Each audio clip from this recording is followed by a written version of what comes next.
Welcome to Real Life in Real Estate. I am Nikki Robbs and I am a real estate agent in the Tacoma and Puyallup area. Now today on the podcast, we are going to discuss seller concessions. And this topic is important to understand because it has become a very effective tool for mostly buyers, but sellers, you need to be educated and know why it is an effective tool for the buyers. This is something that comes up in negotiations and offer writing very, very frequently. Buyers. Sometimes in looking at the affordability of your home, you're talking with a lender, you got approved for a certain price point and you're really excited to go buy, but you're also looking at that monthly payment. Yes, you can afford this much of a house, but there's a lot of expenses that goes on with life, and those expenses are in your monthly budget, right? It's travel and pets and kids and commute time and all kinds of stuff, and you have to be able to afford that monthly budget. Sometimes getting just 1 or 2% percentages knocked off that interest rate. So going from 7% to 6 or even 5 can make a really big difference in your monthly budget and the affordability of this home. Now, talk to your lender about the differences between a temporary rate buy down and a permanent rate buy down. For this example, we're going to talk about the temporary rate buy down. That would mean that we're going to ask the seller as a seller concession to contribute a certain amount of money to an escrow account, sort of like a piggy bank, that helps the lender make up the difference between that 1 or 2 percentage points that you are not paying and what you are actually paying. So we're asking the seller to contribute to a temporary rate buy down, and that can be 1, 2, or even 3%, but talk to your lender. This is their expertise. I am just spouting the things that I see on the agent side. So for buyers, that's one way to leverage a seller concession. There is a certain price point that is used for each percentage point. Again, talk to your lender. It is about $8,000 per percentage point. So if you want 1% off of that interest rate, $8,000. Now, but that is a very, very loose approximation. Please do not think that I know what I'm talking about 100%. I'm just sharing. This is a tool that comes up very, very often, and do talk to your specific lender and your agent about your specific situation, because all things vary, right? And if you're watching this in August of 2024, things are probably different in September of 2024 or August of 2025. And so this is what's going on right now. Seller concessions have been used in negotiating for the last 2 years, ever since the rates changed quite drastically in 2022. They went from being historically low to being actually a pretty decent average. And if we hadn't had that time of historically low interest rate, we wouldn't be so shocked by the 5, 6, 7s. So it is what it is. And at any time, in the next month or 2 or 6, rates could come down another %. But that's not something we can talk about because that would involve having a crystal ball. And none of us have a crystal ball, and none of us can know exactly what is going to happen next month. But seller concessions are a great way to help the buyer. Now, sellers, if you are hearing about seller concession and you hear those 2 words, seller concession, that means you're giving up something. Sort of. It does affect your closing costs.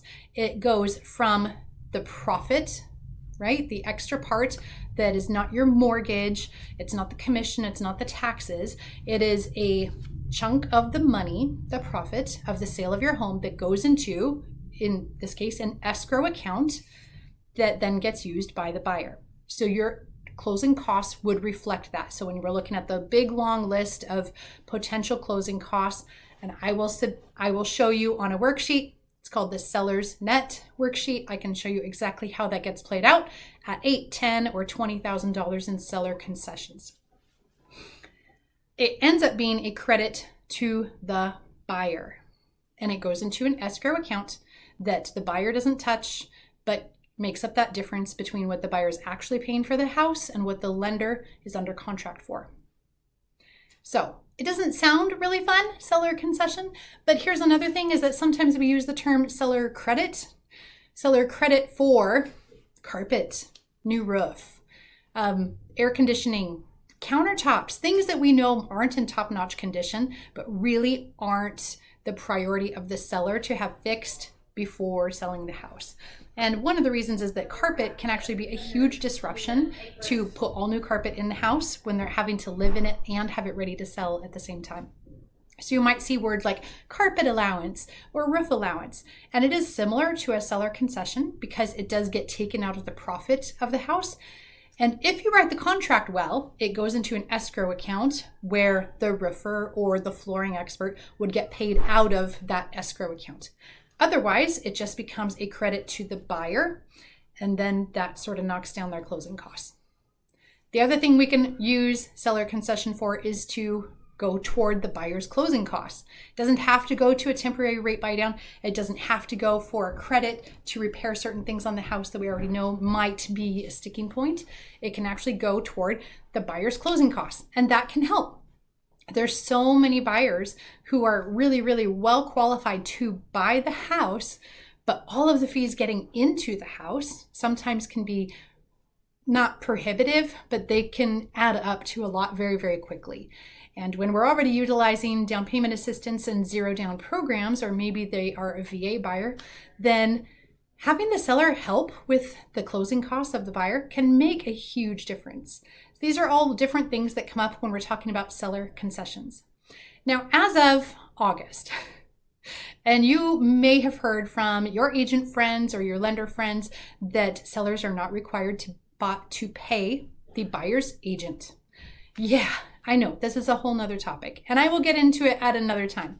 But I do want you to know that as of August in Washington, there are ways to get the buyer's agent commission as a part of the seller concession. So if we need to raise the purchase price by a certain amount so that the buyers can effectively pay their agent, the seller didn't pay them, but the buyers are paying them through the financing of a seller concession. I know, that's a lot to take in, and maybe it was too much jargon, but lenders are allowed to roll in the commission for the buyer's agent into the loan, either utilizing seller concession or utilizing raising the sale price. So there's a lot of options here, and again, talk to your agent, talk to your lender about your specific situation. But if you're hearing a lot of people talk about seller concessions, and if you've got friends that are selling their house, you probably are hearing a little bit of their frustration that I saw an offer, but they're asking for all this in seller concessions. So there's a buzzword. I hope I helped define that a little bit for you. Seller concessions are just a debit from the seller and a credit to the buyer. How it gets used is up to you, your agent, your contract, and it is a really fantastic negotiating tool. So if you're looking for a home in the Tacoma and Puyallup area, please think of me. And if you have questions about other jargon, if I use too much on this episode or any other episode, and we can just do a little bit of a demystifying and a breakdown of these things for you, please let me know. I'm Nikki Robs Homes, and this episode was edited and produced by Will Robs of Will Robs Art. Thanks.